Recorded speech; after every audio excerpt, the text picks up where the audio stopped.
Hi, എല്ലാവർക്കും നമസ്കാരം. Big boss season 6 ഇന്നത്തെ എപ്പിസോഡിൽ ഋഷിയും ജാസ്മിനും ഗബ്രിയും കൂടിയിട്ട് വൻ അടി നടന്നിരുന്നു. അത് നോമിനേഷൻ്റെ ഭാഗമായിട്ടുള്ള അടിയായിരുന്നു. പവർ ടീമിൻ്റെ പവർ ഉപയോഗിച്ചിട്ട് ഋഷീനെ ഡയറക്റ്റ് നോമിനേറ്റ് ചെയ്യാൻ ജാസ്മിനും ഗബ്രിയും മുന്നിട്ട് നിന്നു എന്നുള്ളതാണ് തർക്ക വിഷയമായിട്ട് വന്നത്. അപ്പോൾ അതിനെ ജാൻമണി എതിർത്തു. ഋഷീനെ ഒരിക്കലും നോമിനേറ്റ് ചെയ്യാൻ പറ്റില്ല, കാരണം കാണുന്ന പ്രേക്ഷകരെ നമ്മളെ തെറ്റിദ്ധരിക്കും ടീമിനെ. കാരണം ഒരു വാലിഡ് റീസൺ ഇല്ല ഋഷീനെ നോമിനേറ്റ് ചെയ്യാന്ന് പറഞ്ഞ് ജാൻമണി എതിർത്തു, ശക്തമായി എതിർത്തു. അതിൻ്റെ ഭാഗമായിട്ട് അവർക്ക് മാറ്റി വേറൊരാളുടെ പേര് എല്ലാവർക്കും കൂടി ഒരുമിച്ച് പറയേണ്ടി വന്നു, ജിൻഡോൻ്റെ പേര് പറയേണ്ടി വന്നു. പക്ഷേ ജാൻമണി ഈ സീന് കഴിഞ്ഞ ശേഷം ഋഷിയോടും കൂട്ടരോടും വന്ന് പറയുന്നുണ്ട്, ഇങ്ങനെ ജാസ്മിനും ഗബ്രിയും ഇങ്ങനെ നിന്റെ പേര് പറയാൻ വേണ്ടിയിട്ട് നിർബന്ധിച്ചു, ഞാൻ അതിനെ എതിർത്തു എന്നുള്ളത് ജാൻമണി പറയുന്നുണ്ട്.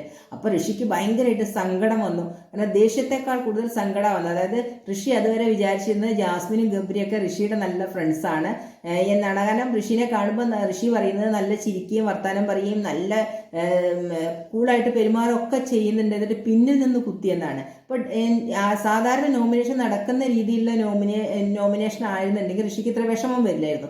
പക്ഷെ കൂടെ നടന്ന് ചിരിച്ച് കളിച്ചിട്ട് പിന്നിൽ നിന്ന് കുത്താൻ ശ്രമിച്ചു. അതായത് ഡയറക്റ്റ് നോമിനേഷനിൽ ഇടാൻ മറ്റുള്ളവരെയും കൂടി ഫോഴ്സ് ചെയ്തു ഇവർ രണ്ടാളും എന്നുള്ളതാണ് ഋഷിയെ സങ്കടപ്പെടുത്തിയ കാര്യം. അതിൻ്റെ ഭാഗമായിട്ട് ഋഷി ജാസ്മിനോടും ഗബ്രിയോടും വളരെയധികം മോശമായിട്ട് വർത്താനം പറയുന്നത്, ജാസ്മിനെ പറയാൻ പാടില്ലാത്ത രീതിയിലൊക്കെ സംസാരിക്കുന്നുണ്ട്. ബിഗ് ബോസ് വാൺ ചെയ്യുന്നുണ്ട്. അതെന്തായാലും നന്നായി എന്ന് പറയാൻ കഴിയുള്ളൂ. കാരണം ഇതുപോലെ ജിൻഡോയും പറയാൻ പാടില്ലാത്ത വാക്കുകൾ പറഞ്ഞപ്പോൾ ബിഗ് ബോസ് വാണിംഗ് കൊടുത്താണ്. കാരണം തുടക്കത്തിൽ തന്നെ വാൺ ചെയ്തില്ലെങ്കിൽ പിന്നെ ഇതൊക്കെ റിപ്പീറ്റ് ചെയ്തുകൊണ്ടിരിക്കും. അപ്പോൾ അതുകൊണ്ട് ജാസ്മിനെ പറയാൻ പാടില്ലാത്തൊക്കെ ഋഷി പറഞ്ഞു.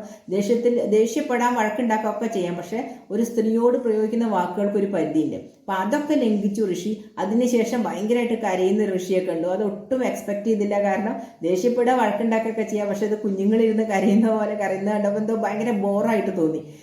എന്ത് തന്നെയായാലും കുറേയൊക്കെ എനിക്ക് തോന്നുന്നു ഋഷി പറയുന്നൊരു കാര്യമുണ്ട്. കാരണം ഒന്നും ചെയ്യാതെ അവിടെ നടക്കുന്നത് ഗബ്രിയാണ്. എന്നിട്ട് ഋഷീനെ എങ്ങനെ നോമിനേറ്റ് ചെയ്യാൻ ഗബ്രിക്ക് കഴിഞ്ഞു എന്നുള്ളതാണ് അതിശയമായിട്ട് തോന്നുന്നത്. കാരണം ഗബ്രി അവിടെ ആകെ ചെയ്യുന്നത് ജാസ്മിൻ്റെ പുറകെ ഇങ്ങനെ വാലായിട്ട് നടക്കുന്നു എന്നുള്ളതാണ്. ജാസ്മിൻ എവിടെയുണ്ടോ അവിടെ ആ കൂടെ ചെന്നിരിക്കും എന്നുള്ളതാണ് ഗബ്രി ആകെ അതിനുള്ളിൽ ചെയ്യുന്നത്, അല്ലാതെ വേറെ ഒന്നും ചെയ്യുന്നില്ല.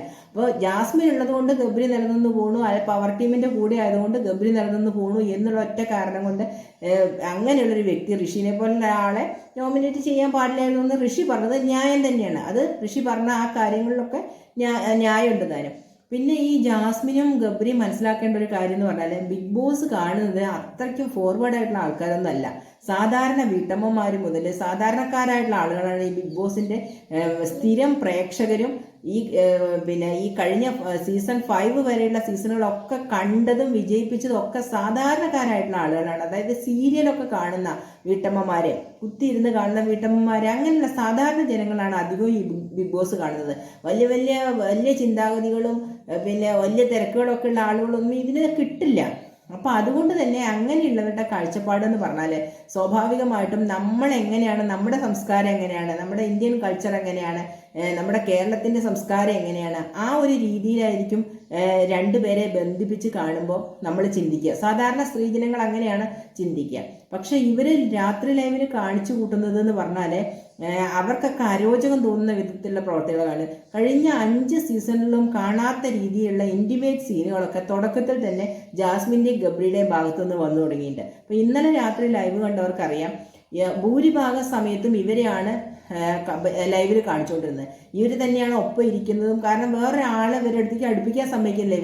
ഇവരുടെ ഈ സീന് ലൈവായിട്ട് പോവുകയാണെങ്കിൽ പോയിക്കോട്ടെ, കണ്ട ആളുകൾ ആസ്വദിച്ചോട്ടെ എന്നുള്ളൊരു ലൈനിലാണ് ഇവരിക്കുന്നത്. പക്ഷെ ഇവർ പറയുന്നുണ്ട് ഞങ്ങൾ ഫ്രണ്ട്സാണ്, ഞങ്ങൾ പ്രണയിക്കുന്നൊന്നുമില്ല, ഞങ്ങൾ ഫ്രണ്ട്സാണെന്ന്. പക്ഷെ ഇപ്പോൾ 2 ഫ്രണ്ട്സുകൾ തമ്മിൽ നമ്മുടെ സമൂഹത്തിൽ എന്താണ് ചെയ്യാൻ നമുക്കറിയാം. പക്ഷെ 2 പ്രണയ ജോഡികൾ എങ്ങനെ ഇരിക്കാൻ നമുക്കറിയാം. അതുപോലെ പക്ഷെ ഇവർ ഇരിക്കുന്നതും കെട്ടിപ്പിടിക്കുന്നതും ഉമ്മ വയ്ക്കുന്നതും ഋഷിയുടെ പ്രശ്നം കഴിഞ്ഞ ശേഷം ജാസ്മിനെ സമാധാനിപ്പിക്കുന്ന ഗബ്രീനെ നമ്മൾ കണ്ടു. കെട്ടിപ്പിടിക്കുന്നുണ്ട്, ഗബ്രീൻ്റെ തോളത്ത് ചാഞ്ഞ് കിടന്ന് കരയുന്നുണ്ട് ജാസ്മിനെ. അത് കഴിഞ്ഞ് ഗബ്രി ഉമ്മ വയ്ക്കുന്നുണ്ട്, കൈ ഒഴിഞ്ഞു കൊടുക്കുന്നുണ്ട്. അങ്ങനെ ഒരുപാട് സീനുകൾ ഇന്നലെ ലൈവിൽ നമ്മൾ കണ്ടു.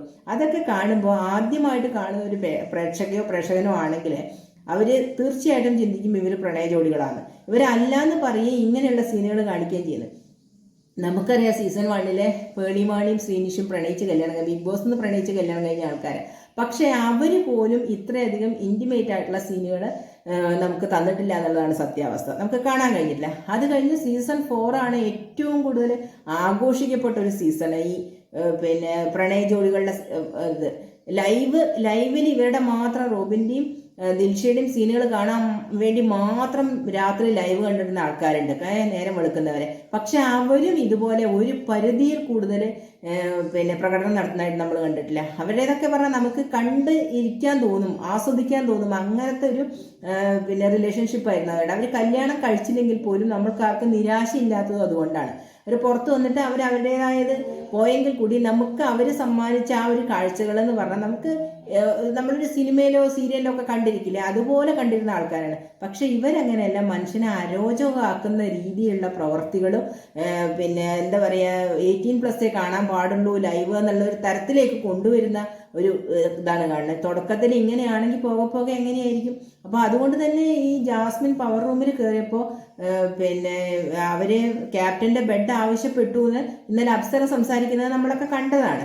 അപ്സര എല്ലാ ടീമിനോടും പറയുന്നുണ്ട് പിന്നെ ക്യാപ്റ്റന്റെ ബെഡ് അവർക്ക് വേണമെന്ന് പറഞ്ഞു എന്ന് പറഞ്ഞപ്പോൾ നീ എന്തിനാ കൊടുത്തതെന്ന് ചോദിക്കുന്നത് ജാൻമണി.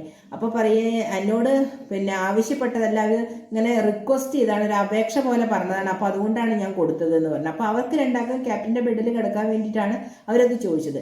അതുകൊണ്ട് തന്നെ അത് മനസ്സിലാക്കിയ യമുന രാത്രി ഇവരുടെ അടുത്ത് വന്ന് പറയുന്നുണ്ട്, മക്കളെ ഒരു ബെഡിൽ കിടക്കരുത് കേട്ടോ നിങ്ങൾ, അത് പ്രശ്നമാവും എന്ന് പറയുന്നുണ്ട്. അപ്പോൾ ഇല്ല ചേച്ചി, ഇല്ല ഞങ്ങൾ കിടക്കില്ല എന്നൊക്കെ പറഞ്ഞെങ്കിലും അവർ പോയ ശേഷം നമ്മൾ ഒരു ബെഡിൽ കിടക്കാൻ എന്താ അവർക്കെന്താ, അവരെന്താ ഇങ്ങനെ ചിന്തിക്കുന്നത്, അവരെന്താ അങ്ങനെ പറയുന്നത്, ഇത്രയും ക്യാമറകൾ ഉള്ളപ്പോൾ നമ്മളങ്ങനെ. അപ്പോൾ ക്യാമറകൾ ഉള്ളതുകൊണ്ടാണ്, അല്ലാതെ ക്യാമറ ഇല്ലായിരുന്നെങ്കിൽ കിടക്കായിരുന്നു. ക്യാമറ ഉള്ളതുകൊണ്ട് നമ്മൾ കിടക്കില്ല എന്നാണ് പറയുന്നത്. അല്ലാതെ അവർ പറയുന്നത് ശരിയാണ്, ഇത് വേറൊരു രീതിയിലേക്ക് പ്രേക്ഷകരിലേക്ക് എത്തുന്നു മനസ്സിലാക്കിയിട്ടാണ് അത്രയും പ്രായമുള്ളൊരു സ്ത്രീ നമ്മളെ ഉപദേശിച്ചത് എന്ന് മനസ്സിലാക്കുന്നതിന് പകരം അവർ പറഞ്ഞതിനെ തെറ്റിദ്ധരിച്ച് അവരെ കുറ്റപ്പെടുത്തുന്ന രീതിയിൽ സംസാരിക്കുന്ന ജബ്രിയും ജാസ്മിനെ നമ്മൾ ഇന്നലെ കണ്ടു. അപ്പോൾ അതുകൊണ്ട് തന്നെ ഇവർക്ക് എന്ത് നെഗറ്റീവ് പുറത്തു വന്നാലും വിരോധമല്ല, ഞങ്ങൾ ഇതൊക്കെ തന്നെ തുടർന്ന് കാണിക്കും എന്നുള്ളൊരു ലൈനാണ് ഇവർക്ക്. ആരും ഞങ്ങളെ ഉപദേശിക്കേണ്ട, ഞങ്ങൾക്ക് ഞങ്ങളുടേതായ ഗെയിമുണ്ട്, ഞങ്ങൾ ആ രീതിയിൽ തന്നെ മുന്നോട്ട് പോവുള്ളൂ എന്ന് കണക്കാക്കിയിട്ടാണ് ഇവർ രണ്ടാളും മുന്നോട്ട് പോയിക്കൊണ്ടിരിക്കുന്നത്. ഇപ്പോഴൊക്കെ ഗബ്രി രക്ഷപ്പെട്ടു പോകും, കാരണം പവർ ടീമിൻ്റെ ഇത് ഉപയോഗിച്ചിട്ട് നോമിനേഷനിൽ വന്നിട്ടില്ല. ആ അധികാരം പോയി കഴിയുമ്പോൾ ഗബ്രി തീർച്ചയായിട്ടും പിന്നെ നോമിനേഷനിൽ വരും. കാരണം ഗബ്രി ജാസ്മിൻ്റെ പിന്നാലെ നടക്കല്ലാതെ വേറെ ഒന്നും ഹൗസിൽ ചെയ്യുന്നില്ല. തീർച്ചയായിട്ടും നോമിനേഷനിൽ വരികയും ചെയ്ത് നോമിനേഷനിൽ വന്നാൽ ഈ കൂട്ട് പൊളിയുകയും ചെയ്യും, ഒരു സംശയമില്ല. കാരണം ഗബ്രിനെ അകത്തും പുറത്തും ആളുകൾക്ക് ഒരുപോലെ ഇഷ്ടമല്ല. ഗബ്രി അവിടെ നിലനിൽക്കുന്നിടത്തോളം കാലം ജാസ്മിൻ്റേതായിട്ടുള്ള ഗെയിമൊട്ട് പുറത്തു വരികയില്ല. ഇവർ സേഫ് സോൺ കളിച്ച് രണ്ടാളും കൂടി അങ്ങനെ കെട്ടിപ്പിടിച്ച് നടക്കും. ആളുകൾക്ക് ഇത് മതി എന്നുള്ളൊരു തെറ്റിദ്ധാരണ ഉണ്ട്. പക്ഷെ ഇവർ മനസ്സിലാക്കുന്നില്ല, സീസൺ മാറ്റി പിടിക്കുക എന്ന് പറഞ്ഞ പോലെ തന്നെ ബിഗ് ബോസ് സീസൺ 6 മാറ്റി പിടിച്ചു എന്ന് പറഞ്ഞ പോലെ തന്നെ പ്രേക്ഷകരും മാറി തുടങ്ങിയിട്ടുണ്ട്. കഴിഞ്ഞ 5 സീസണുകളിലും കണ്ട പല നാടകങ്ങളും എന്തായിരുന്നു എന്ന് പിന്നീട് തിരിച്ചറിഞ്ഞ ഒരു പ്രേക്ഷകരെയാണ് ഈ ബിഗ് ബോസ് സീസൺ 6 കാണുന്നത്. അതുകൊണ്ട് തന്നെയാണ് രതീഷ് പുറത്തു പോയത്. അപ്പോൾ അങ്ങനെയുള്ള ആളുകളെ ഒന്നും ഇനി അവിടെ വെച്ചുകൊണ്ടിരിക്കേണ്ട, ഈ നാടകങ്ങളൊന്നും ഞങ്ങൾക്ക് കാണേണ്ട ആവശ്യമില്ല, റിയൽ ആയിട്ടുള്ള ഗെയിം ഞങ്ങൾക്ക് കാണേണ്ടതുള്ളൂ എന്ന് തീരുമാനിച്ച ഒരു വിഭാഗം പ്രേക്ഷകരാണ് ഇക്കുറി ബിഗ് ബോസ് കാണുന്നത്. അത് പക്ഷേ ജാസ്മിന് മനസ്സിലായിട്ടില്ല, ഗബ്രിക്ക് മനസ്സിലായിട്ടില്ല. പുറത്തുള്ള ആളുകൾ കറക്റ്റായതിനെ വിലയിരുത്തുന്നുണ്ട്, ഇവരുടെ ഈ നാടകം എന്തിനു വേണ്ടിയാണെന്ന് വിലയിരുത്തുന്നുണ്ട്. അതുകൊണ്ട് തന്നെ ഗബ്രി നോമിനേഷനിൽ വന്ന 100% ഉറപ്പാണ് ഗബ്രി പുറത്തു പോകും. അതിനുള്ള എല്ലാ സാധ്യതകളും അവർ തന്നെ അതിനുള്ള ഒപ്പിക്കുന്നുണ്ട്. പിന്നെ പ്രേക്ഷകരെ ഓരോ ദിവസവും ഈ നാടകങ്ങൾ കൊണ്ട് അവർ വെറുപ്പിക്കുകയാണ് ചെയ്യുന്നത്. എല്ലാവർക്കും ഇഷ്ടം തോന്നും എന്ന് വിചാരിച്ചിട്ട് ചെയ്യുന്ന കാര്യങ്ങൾ വെറുപ്പിച്ച് ഇതാക്കുന്ന രീതിയിലാണ് മുന്നോട്ട് പോകുന്നത്. അതുകൊണ്ട് തന്നെ ഇനി രാത്രി ലൈവ് കാണാനിരിക്കുമ്പോൾ വീട്ടമ്മമാരെ കുട്ടികളൊക്കെ കാണുമ്പോൾ പറയേ ലൈവ് കാണണ്ട, 18+ ഉള്ളവർ കണ്ടാൽ മതി എന്ന് പറയുന്നൊരു സാഹചര്യത്തിലേക്ക് ഇവർ കാര്യങ്ങൾ കൊണ്ടെത്തിക്കുന്നത് നമുക്ക് കാണാൻ കഴിയും. കാരണം അവരെ ഇരിപ്പും നടപ്പും കിടപ്പും ഒക്കെ അങ്ങനെയാണ്. ഇതുവരെയുള്ള സീസണിലെ പ്രണയ ജോഡികളെ പോലെയുള്ള ഒരു ഇതല്ല ഇവർ. നമ്മൾ സാധാരണ സ്ത്രീകൾക്ക് ശരിക്കും ദഹിക്കാത്ത രീതിയിലുള്ള പ്രകടനങ്ങളാണ് ഇവരവിടെ കാണിച്ചുകൊണ്ടിരിക്കുന്നത്. കാരണം സ്ത്രീ പ്രേക്ഷകരാണ് ബിഗ് ബോസിൻ്റെ പ്രേക്ഷകർ. അതുകൊണ്ട് തന്നെ സാധാരണക്കാരായിട്ടുള്ള സ്ത്രീകൾ കാണുമ്പോൾ അവർക്ക് ഒരിക്കലും ദഹിക്കാൻ സാധ്യതയില്ല. അതായത് ശരണ്യോട് പറയുന്നുണ്ട്, ഞാനിത് ലവ് ട്രാക്ക് മാത്രമല്ല മെയിൻറ്റെയിൻ ചെയ്തുകൊണ്ട് ഞാൻ ഇടപെടുന്ന കാര്യങ്ങളിലൊക്കെ ഇടപെടുന്നുണ്ട്, അതുകൊണ്ട് തന്നെ എല്ലാവരെ പോലെ അല്ല ഞാൻ എന്ന് ജാസ്മിൻ ശരണ്യോട് പറയുന്നുണ്ട്. അത് തന്നെയാണ് സത്യത്തിൽ സംഭവിക്കുന്നത്. ഗബ്രിയാണ് സൈലന്റ് ആയിട്ട് ഈ ലവ് ട്രാക്ക് പിടിച്ച് അങ്ങനെ പോകുന്നത്. ജാസ്മിൻ അത്യാവശ്യം ഇടപെടേണ്ട സ്ഥലത്തൊക്കെ ഇടപെടുന്നുണ്ട്. അതുകൊണ്ട് തന്നെ ഗബ്രി പുറത്താവാനുള്ള സാധ്യത ഗബ്രി തന്നെ ഉണ്ടാക്കുന്നുണ്ട്. അതിനുള്ളിലുള്ള കണ്ടസ്റ്റൻസിന്റെ മനസ്സിലേക്ക് ഇത് കുത്തി നിറയ്ക്കാൻ ഇന്നലെ ഋഷിക്ക് കഴിഞ്ഞിട്ടുമുണ്ട്. അപ്പോൾ അതുകൊണ്ട് തന്നെ ഗബ്രി സൂക്ഷിച്ചാൽ ഗബ്രിക്ക് നല്ലത്, അത്രയേ ഉള്ളൂ.